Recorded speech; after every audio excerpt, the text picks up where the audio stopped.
어느 날 당신의 아이가 묻습니다. 엄마, 나는 누구야?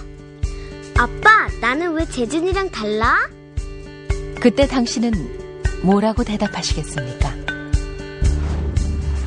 나를 찾아가는 조금은 특별한 여행. 오늘 두 아이가 여러분을 그 여행에 초대합니다.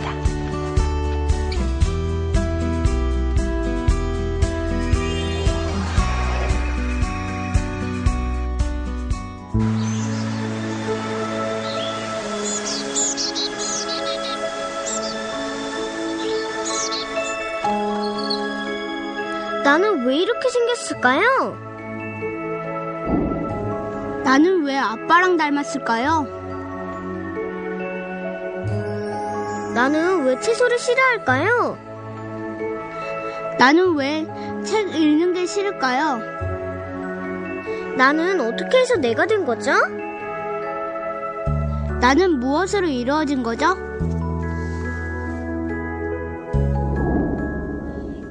자, 재준이와 예은이의 몸을 한번 볼까요? 재준이와 예은이의 몸은 굉장히 복잡한 기계입니다. 이 몸은 무려 50억 곱하기 10억 곱하기 10억 개의 원자로 이루어져 있습니다.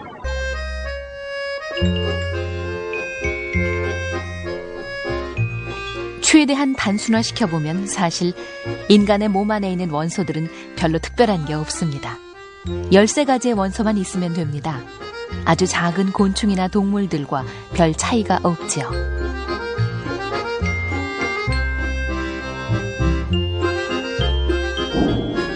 먼저 65%의 산소와 18%의 탄소, 10%의 수소와 3%의 질소, 1%의 인, 0.35%의 칼륨, 0.15%의 염소, 0.15%의 나트륨도 필요하죠. 0.05%의 마그네슘도 필요합니다. 0.25%의 황, 1.6%의 칼슘, 그리고 0.0008%의 철과 0.00004%의 요오드까지 13가지 원소가 다 채워졌습니다.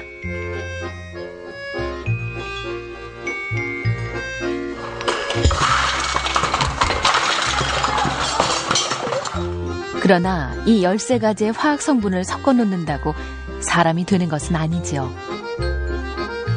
사람이 되는데 필요한 원소를 다 모았는데도 사람이 되지 않는 이유는 뭘까요?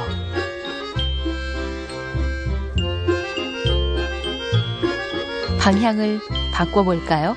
이번에는 우리 몸 안에 있는 것들로 이야기를 해보죠. 사람의 몸이 완성되자면 우선 206개의 뼈와 4에서 6리터 정도의 혈액, 2제곱미터의 피부가 필요합니다.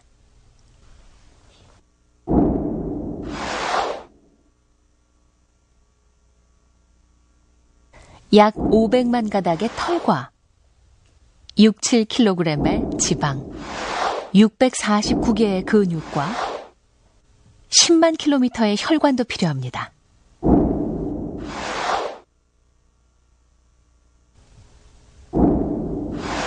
심장 1개, 폐 2개,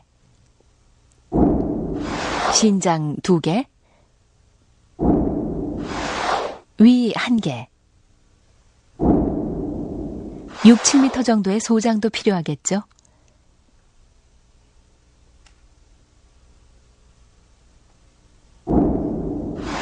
이도 필요하고요. 코도 있어야겠죠. 귀도 있어야 하고 눈도 있어야 하죠. 마지막으로 가장 중요한 뇌까지.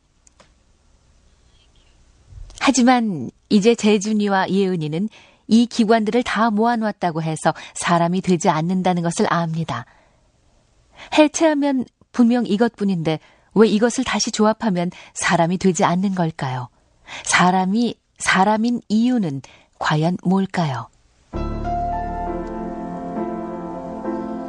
분석하고 해체할 수는 있지만 그 누구도 인위적으로는 만들 수 없는 것, 그게 바로 인간의 몸입니다. 인간의 몸은 어떤 기계로도 해낼 수 없는 일을 매일같이 해내고 있는 가장 복잡하고도 신비로운 기계입니다. 그럼 우리 몸의 신비로운 활동을 한번 보죠. 우리의 심장은 하루에 무려 1만 번 정도를 뜁니다. 엄청난 힘을 가진 기계죠.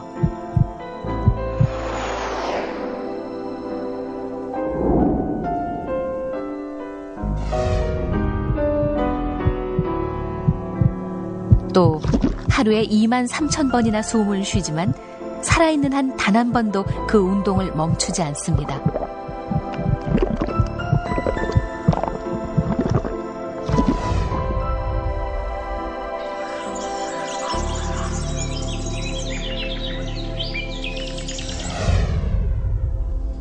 깜짝 놀랐죠? 인간의 몸이 외부의 자극에 반응하는 속도는 시속 400km, 고속 철도보다 빠릅니다.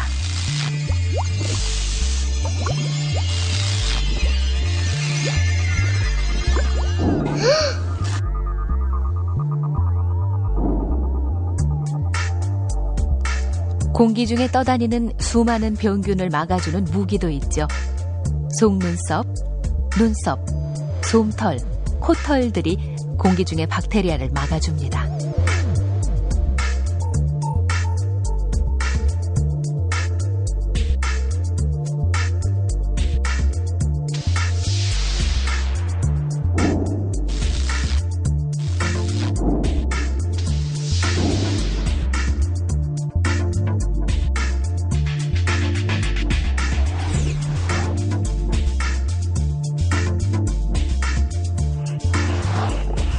일생 동안 스스로 재생해서 벗겨지는 죽은 표피는 40kg에 달합니다.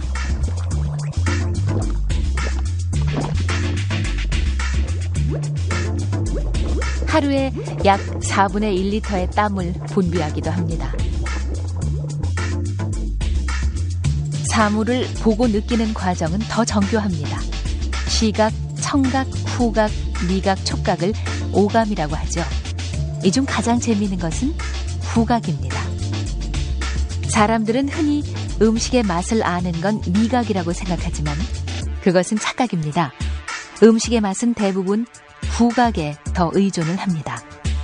사람의 후각은 무려 4,000가지의 냄새를 식별할 수 있을 정도로 발달한 감각입니다. 촉각도 대단하죠. 재준이는 눈으로 확인하지 않았지만 촉각만으로도 주머니 속에 얼마짜리 동전이 들어있는지를 압니다. 별로 대단하지 않다고요? 과연 그럴까요? 공을 자유롭게 잡는 로봇이 만들어지기까지 수십 년이 걸렸다는 걸 기억해보세요. 로봇이 수십 년 걸려 배운 걸 인간은 간단히 처리해버립니다. 엄청난 기능과 능력을 가진 사람의 몸. 그런데 이렇게 복잡하고도 치밀한 기계가 세상에 단 하나뿐이라는 건 더욱 놀라운 사실입니다.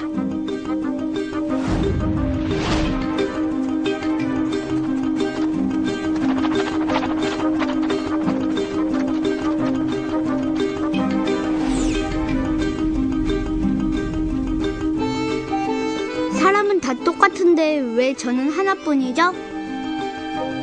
우리는 똑같은 사람인데 왜 이렇게 다른 거죠?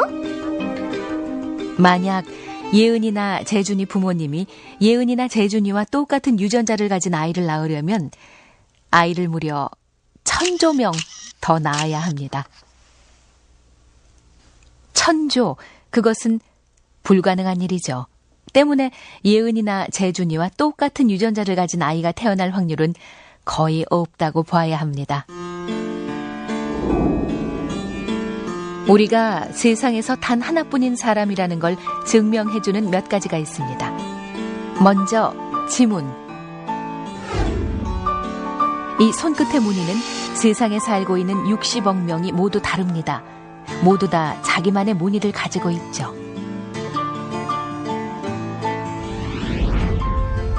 눈 속에 있는 홍채 역시 지문과 마찬가지로 모두 다릅니다. 특정 바이러스나 특정 요소에 반응을 보이는 면역 체계 역시 사람마다 다 다릅니다. 머리카락으로도 우리가 남들과 다르다는 걸 증명할 수 있습니다. 낙타, 토끼, 다람쥐, 목소리도 토끼, 다 다르죠. 고릴라, 목소리는 기린, 성장하면서 조금씩 변하지만 고유의 톤은 평생 동안 유지됩니다.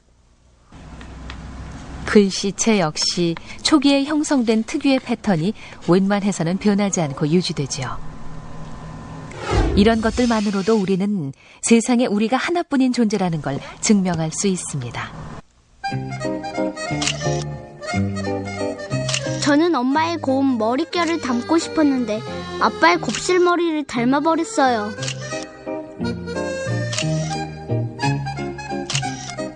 저는 아빠의 갸름한 얼굴을 닮고 싶었는데 엄마의 둥근 얼굴을 닮아버렸고요. 왜 저는 곱슬머리로 태어난 거죠? 왜 저는 제가 싫어하는 것만 닮게 된 거죠?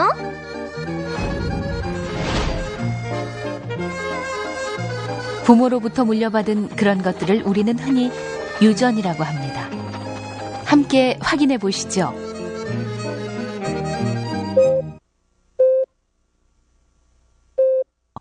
웃을 때 볼에 홈이 생기나요?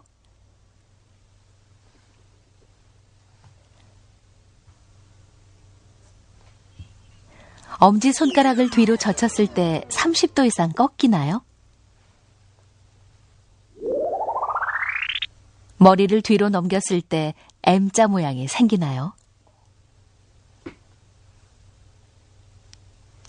깍지를 낄 때 어느 쪽 엄지손가락이 위에 있나요?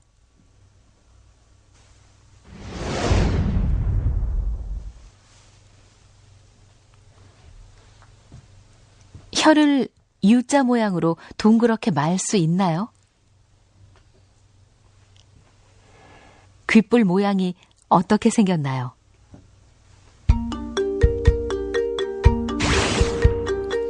이런 요소들은 모두 열성이나 우성인 유전자에 의해 결정된 특징들입니다. 싫다고 해서 인위적으로 바꾸려 해도 좀채 바꿀 수 없는 것들이죠. 이런 것이 바로 유전입니다. 그러나 나를 나답게 하는 것은 몸의 특징만은 아니죠. 진정으로 나를 나답게 하는 것은 바로 마음속 깊숙한 곳에 있는 생각이나 감정 같은 것들입니다. 이제 그 보이지 않는 마음속으로의 여행이 시작됩니다.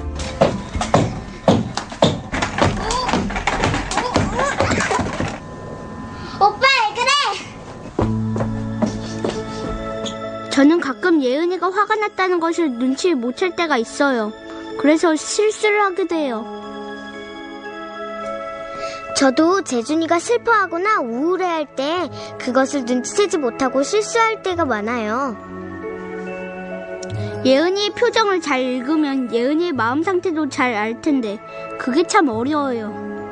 어떻게 하면 상대방의 표정을 잘 읽을 수 있을까요?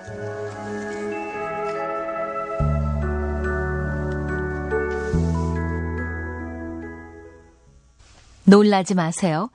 사람이 지을 수 있는 표정은 무려 7,000가지에 달합니다. 이런 표정들은 우리가 미처 파악하기도 전에 놀라운 속도로 얼굴 위에 나타났다 사라집니다. 더 놀라운 것은 그 많은 표정 중 감정을 표현하는 표정은 동일하다는 겁니다. 심리학자들은 전 세계 사람이 공통적으로 갖는 6가지 감정을 찾아냈습니다.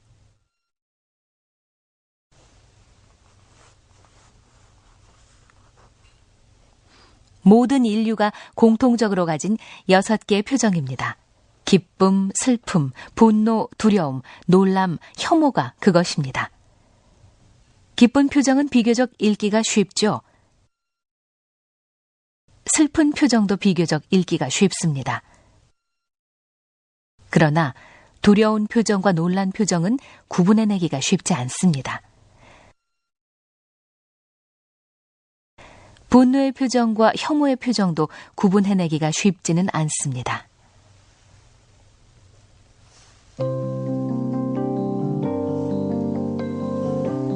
이 표정은 어디에서 시작되는 걸까요? 이 표정을 만들어내는 것은 무엇일까요?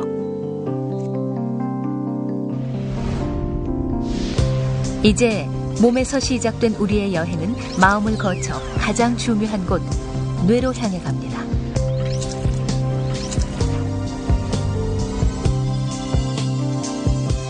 인간의 뇌는 인간이 가진 수수께끼 중 가장 거대하고도 엄청난 수수께끼입니다. 뇌 속에서는 무려 1000억 개의 뉴런이라고 하는 조직이 만들어지고 있습니다.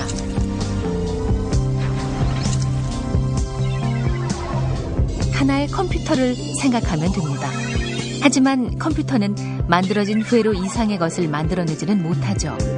한 번 회로가 끊기면 다시 스스로 복구할 힘이 없습니다. 그러나 뇌는 끊임없이 회로를 바꿀 줄 압니다. 더 놀라운 것은 학습하면서 변화해 간다는 점입니다. 말 그대로 스스로 업그레이드를 해나가는 것이죠. 그 회로의 변화는 수치로 환산할 수가 없을 정도로 엄청납니다. 우주의 원자 개수보다 한 사람의 뇌가 만들어낼 수 있는 회로의 조합이 더 많습니다.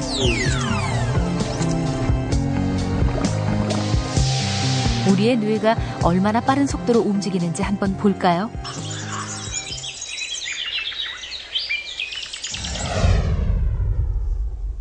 예은이의 머릿속에서 뱀을 의식적으로 인지하기 전에 눈의 시신경을 통해 뇌에 경고 신호를 보냅니다.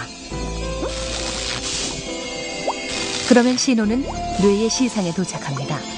그리고 다시 그 신호는 시상에서 신체의 공포 반응을 조정하는 소뇌 편도로 갑니다. 편도에서 다시 시상하부와 척수를 통해 신장 위에 있는 부신으로 가죠. 그럼 부신에서 아드레날린이 분비됩니다. 아드레날린이 분비되면 심장박동이 빨라지면서 엄청난 양의 혈액이 근육으로 공급됩니다. 뱀을 본 지 0.012초 후에 우리 몸은 경계태세에 들어갑니다. 즉, 예은이가 위험을 의식하는 것은 0.024초 후가 됩니다. 이 복잡한 과정이 단 1초 안에 한치의 오차도 없이 치밀하게 이루어지는 겁니다. 그게 우리의 뇌입니다. 뇌는 아주 치밀하게 사람의 모든 행동을 명령하고 통제합니다. 지금부터는 뇌의 각 부분이 담당하고 있는 역할을 한번 보죠.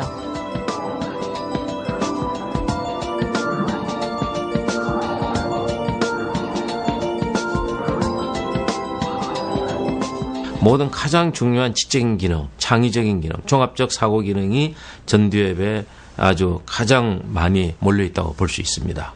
그런데 그 전두엽은 어릴 때부터 시작해서 평생 우리가 서서히 발달하죠. 그런데 그 발달의 추세를 보면은 사실은 한 이제 유아기 3, 4세경부터 시작해서 한 7, 8세 초등학교 초년 정도까지가 가장 빠른 이제 전두엽 기능의 성숙을 보이고 있다. 원창의적인 기능도 같이 연결되어 있죠. 그러면서 이 전두엽은 우리 인간이 이제 인간으로서의 어떤 아이덴티티, 정체성을 나타내는 데도 중요하고.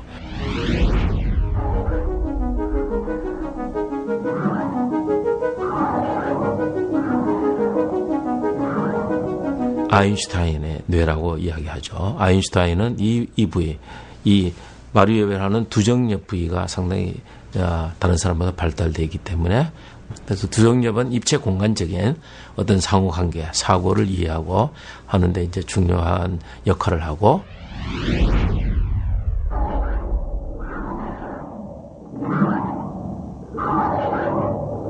언어 중추가 다 거기에 위치하고 있기 때문에 우리가 언어를 받아들여서 이해를 하고 이거를 또 말로 표현하는 거는 주로 이 옆에 있는 이제 적두엽의 기능이고,